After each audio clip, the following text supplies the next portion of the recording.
You know, there's this big trend on YouTube right now about anamorphic lenses, getting that cinematic look. But to the average person, does it make a difference? Especially at a 1.33 times squeeze factor. I've got these lenses by Sirui. I got the 50mm, 75 and 100mm T1.8 autofocus anamorphic lenses, which are great as a solo content creator like myself, and maybe for you. But is this something that you should consider, or are these just a nice to have lens kit? Let's get into it. So Sirui sent me the 50, 75, and 100 to test out. And before we get into the test, comparing it to full frame lens, almost the same counterpart. I think the 75 will be the more challenging one because I don't have a 75mm lens, but I'll do 85. We'll sort of look at it that way. Let's talk about the build quality on these. These are actually very nice made lenses, especially for the price point. All metal construction. The gear rings feel very good. You can click and declick the aperture, turn off manual focus and autofocus function button. All that is there. And also have an iris lock. It's a really well-made lens. And I like the fact that Siri's actually made the filter size the same on all three. 50, 75, and 100 are 67mm, and that works great if you have full frame lenses. You just want to pop off your VND system, pop it on here. It's very easy. Unlike the Aurora line, which I just recently reviewed, the 35, which is 62, then the 85 is 67. Everything is consistent across the board. And also you have neutral flare, blue flare with this, and that's going to give you more of a neutral look overall. And some people prefer blue, some people prefer neutral. To each their own, you have that choice when you order them. It does come in E mount, Z mount, and L mount. I'm currently using it on the Lumix S1 II. And I think for me, anamorphic on the L mount, especially with the Lumix cameras, is one of the best experiences you can have because there's image stabilization for anamorphic inside this, and also you can see your squeeze factor right away. Unlike on a Nikon camera or some Sony cameras where you can't see that squeeze factor and you have to look at it in post, you can see it automatically as I'm recording this video, like I see it right now, and I know exactly what it looks like. So, and these attributes from Lumix make it very attractive to me for people that want to use anamorphic lenses, especially as a solo content creator. So with that, let's jump into some tests. We're gonna do some outdoor, I'm kind of underneath this bridge right now. We're gonna do some outdoor tests, see the bokeh, see the fall off, see how this renders with the 50, then we'll go 75, then 100, and then we'll compare it to full frame. So let's do a couple tests here. Let's look at focus breathing. So I'm just gonna kind of move in here and then come back out. As you can see, the background's gonna shift a little bit here. And this is pretty consistent with a lot of anamorphic lenses, so it's not gonna be much of a big deal here. But as you can see, it does maintain a very nice background blur. It's sharp, but not too sharp if you look at the image quality. It's got a very, very nice fall off to it. And the autofocus is actually looking pretty good. I'm looking at the screen right here and I'm tracking pretty okay here. So let's move around. I'll move back here. I'll walk in towards camera and then we'll just kind of do a little bit of a jump right here. See here, in and out. Not bad. And Lumix is not known to have some of the best autofocusing compared to Sony and Nikon. It's gotten a lot better, but you know, for people out there that are a bit concerned, for talking head, I think this is gonna be more than adequate, and I like the look. So here's the 50 T1.8 at 1.8, and we're gonna throw on the Sigma 51.2, but I'm gonna stop it down to 1.8 because I don't have the Lumix version of the 50. That might be a bit sharper than this, but we're looking at more of the, you know, the width, the depth of field, and how that all renders versus the sharpness. But I think the Sigma might be a bit sharper than the Sirui, and rightfully so. This is more of a cinema lens. That's gonna be more of a photographer's lens, but you'll get an idea in terms of compression and everything else. All right, so here's the Sigma 51.2 at 1.8.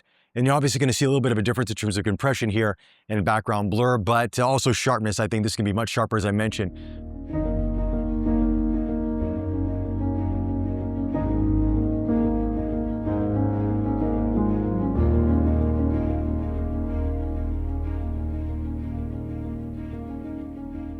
All right, here's the 75 1.8. So here's the 85 1.8, which is not going to be the exact same focal length as the 75 1.8 from Sirui, but I'm just going to sort of give you an idea of how it looks. Again, this is out of the three, probably won't be the exact one-to-one, but we'll try to give you the same, or try to crop it in to give you the same look overall, and then you can tell us what you think in terms of the look. So I'm setting the 100 to a 2.8 aperture because I'm going to compare it to my 100mm macro lens from Lumix to see the difference in terms of bokeh and then also in terms of the look. So what I'm going to do with the full frame is I'm going to put the letterbox on it to kind of simulate that anamorphic look. Then we're going to let this play out and see which one you prefer in terms of it. Does it make sense to go anamorphic, or we're just putting a letterbox on your full frame, give you that cinematic look that'll be enough for you to put on YouTube or other social media platforms? Let's find out.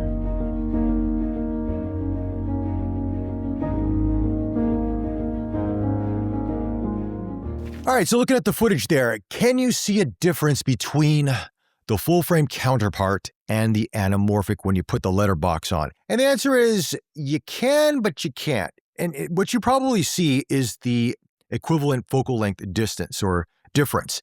Case in point, 100 will look more like a 75-80.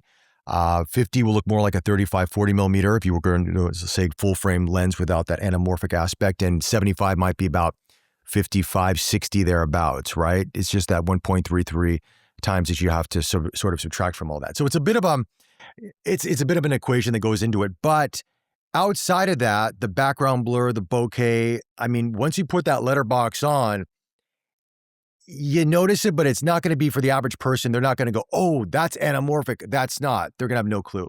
So I think for a lot of people out there, if you want more of that cinematic look, a couple things you can do if you don't want to spend extra money on lenses is put letterbox on your frame. That immediately will trigger people to think it's more cinematic. Maybe you're color grading, maybe desaturate a little bit more, play a little bit more with your tones, crush the blacks a bit. All this adds into that cinematic look, that illusion. Of course, if you go into the bigger, higher price lenses, and that's when you're really going to see a difference when it comes to anamorphic lenses. So these are a nice entry level. I call it Anamorphic 101. They're not going to give you any really distinct character. They're nice. They're easy to use. The autofocus is okay, not bad. I mean, I found the 100 to be pulsating a lot. I was like, ooh, that's not too good. The 75 is all right, and the 50 seems to be pretty stable. But I've not seen any updates from Sirui on their website thus far. They have updates for E mount and Z mount, but nothing for L mount. Perhaps Sirui can kind of, maybe they'll get on the ball a little bit and start updating the firmware to keep these up to date with autofocusing. Because, I mean, if you can get these with decent autofocus, it's good. It'll be a great option for people out there. There's a lot to like about them. I'm not knocking them. It's just one of those things. It's like, do you need it? Or is it maybe okay, I'll try a focal length and see if I like it. I probably would say buy one if you're interested. Then if you like the look and you want to invest in the entire kit, you can do so. But to buy all three right at one go, again, you can if you want to do that. I'll put a discount code below. But again, please, there's no pressure. My honest opinion, for those out there that have never shot anamorphic before and you want something that has some really good character, there are other options out there, even from Sirui and from other manufacturers, that will give you a very cool look. And I think you'll be impressed. So with that, guys, if you like this video, like, subscribe. Thank you for the support. Greatly appreciate it. And I'll chat to you all very, very soon.